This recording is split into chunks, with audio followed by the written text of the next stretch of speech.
Every night when I'm watching TV, I am tempted to eat junk food, especially potato chips. Every time I go to a restaurant, I am tempted to buy a steak. Every time I go to a department store, I am tempted to buy a sport jacket or a dress shirt. Every time I go to a home improvement store, I am tempted to buy another new gadget or some fixtures for the house. And every summer, I am tempted to go on an extravagant, exotic, expensive vacation. Now, these temptations aren't all that difficult for me. I can rationally approach them. I can weigh the advantages and disadvantages. I can look at the pitfalls and the promise, and I can make a rational decision as to what makes sense, what would be wise, what would be good. Not all the time. There are some temptations that overwhelm me, like that craving for potato chips. Every once in a while, that craving for potato chips will overwhelm me, even though I know it is going to thwart my plans to lose weight. Sometimes the craving is stronger than my willpower. But there's another kind of temptation that is more dangerous than any of these. It's when temptation doesn't look like temptation. It's when we don't even know we're being tempted. It's because the temptation only looks good. All we see are the positives in it. Those are the most dangerous temptations. And those are the temptations Jesus faced in the wilderness. The Gospel of Matthew tells us that Jesus was tempted by the devil. Now, does that mean that as he was out there in the wilderness, a demon popped up in front of him with horns and a pitchfork? I don't think so, because to me, that would not be much of a temptation. It's rather obvious. That's not a very serious temptation. It seems to me that these temptations instead all looked very good to Jesus. And so that means that whatever it was that he saw or heard or was experiencing looked positive. So I think we should imagine more an angel talking to him, or an ordinary person who looks very reasonable and decent. Or maybe better yet, maybe we should imagine Jesus talking to Jesus. Perhaps it's an internal conversation he's having with himself. The Gospel of Matthew tells us that after Jesus was baptized, the Spirit led him out into the wilderness, and he was there for 40 days, and he was fasting, and so after 40 days he was famished. Now we can't help but think of the Israelites in the wilderness, long before that. The Israelites also spent not 40 days, they spent 40 years in the wilderness. They too were hungry much of the time. They too were tested in the wilderness, and also the Israelites are sometimes called God's son or God's children. So there's all these parallels between the Israelites in the wilderness and Jesus in the wilderness. And the Israelites, they fail their test in the wilderness, or at least for the most part they fail. Now the question is, will Jesus fail?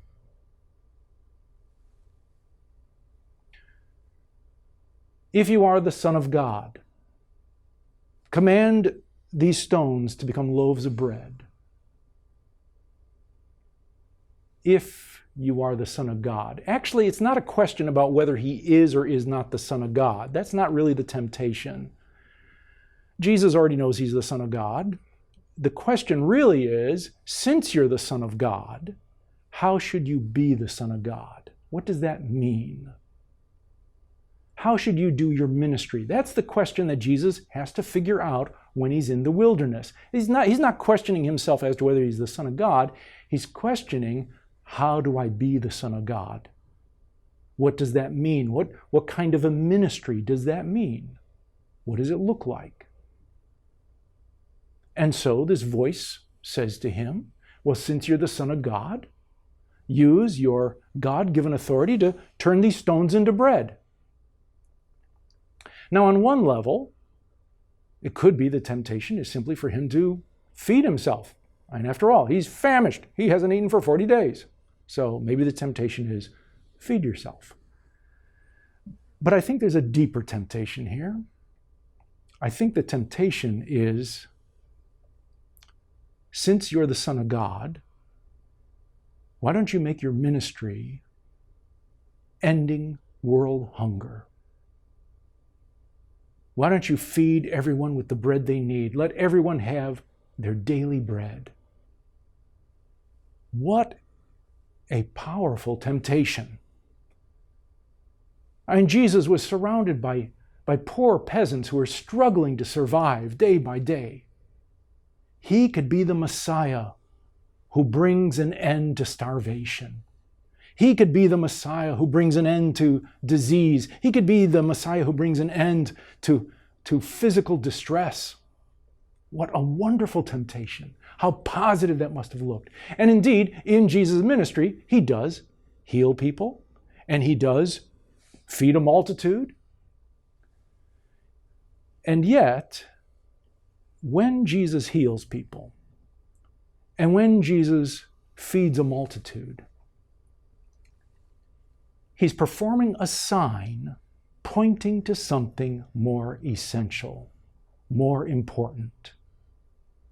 As he says to the poor peasants around him, he says, don't worry about where you're getting your next meal.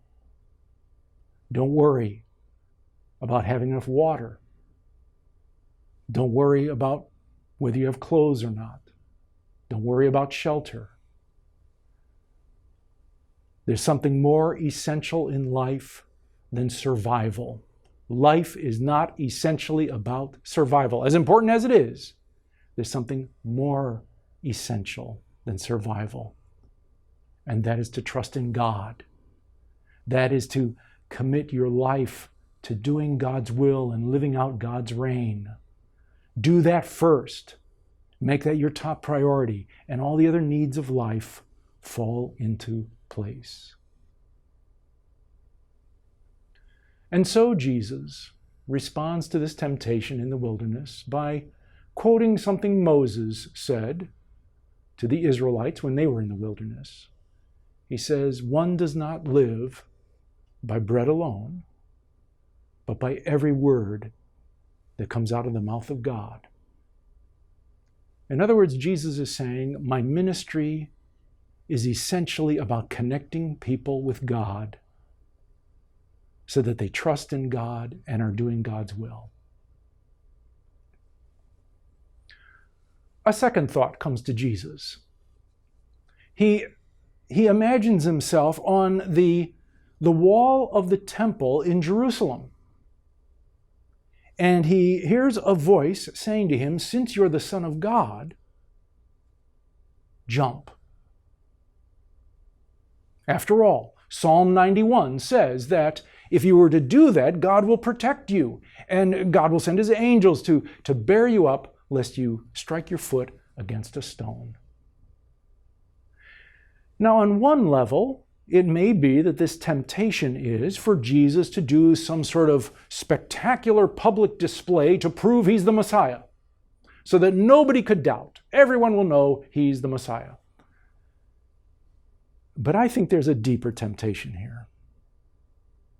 I think what the voice is saying to him is, since you're God's son, use your God-given authority to protect yourself. When you go to Jerusalem, you don't have to suffer. You don't have to die. You can be the Messiah who can't be harmed. Now that is a powerful temptation. Jesus didn't want to die. Jesus didn't want to suffer. Jesus didn't want to be tortured. He didn't want people spitting on him and punching him and stripping him and whipping him and nailing him to a cross, leaving him to die in agony. He didn't want that. We know that this distressed him the night before in the Garden of Gethsemane. He prays to God, if it's possible, let this cup pass. Don't make me drink the cup of suffering and death. And yet, Jesus knows that when you're doing God's will, that does not guarantee you immunity from suffering. In fact, doing God's will oftentimes means suffering. Because to be self-giving, to be self-sacrificing out of love, means having to give something up. It means pain. But it also means healing. And so Jesus in the Garden of Gethsemane also prays, nevertheless, not what I will, but what you will. And when he's there in the wilderness, he again responds by quoting Moses, don't put the Lord God to the test. A third idea comes to Jesus.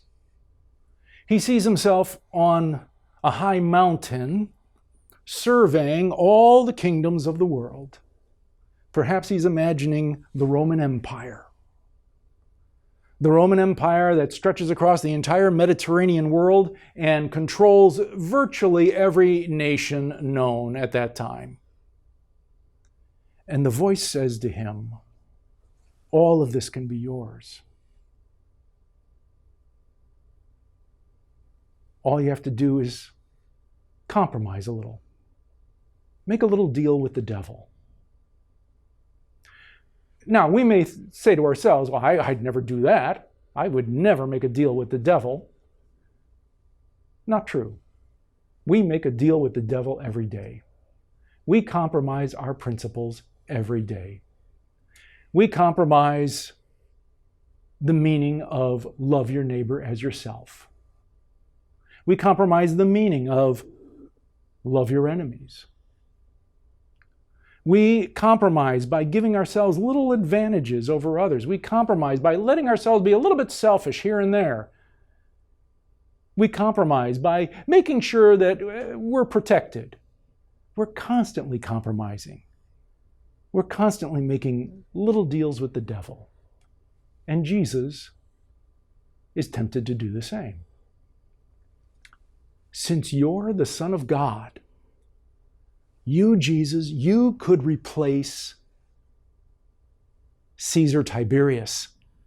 You could be the Caesar. You could be the emperor of Rome. Imagine that, Jesus. If you were on the throne of the Roman Empire, imagine all the good that you could do throughout the empire. Imagine the equality that you could bring. Imagine the help that you could bring to the poor.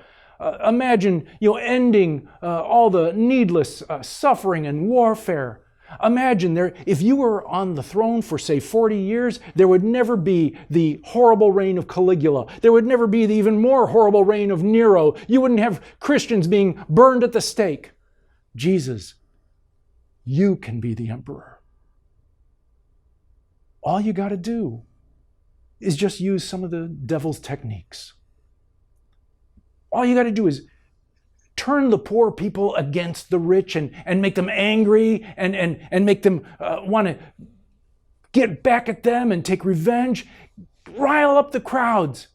Get them so mad that they go out there and they start burning some cities and they terrorize the hearts of the aristocracy and then have them march on Rome and arrange for the assassination of Tiberius. And then you take the throne of Rome. And then imagine the wonderful world you could have.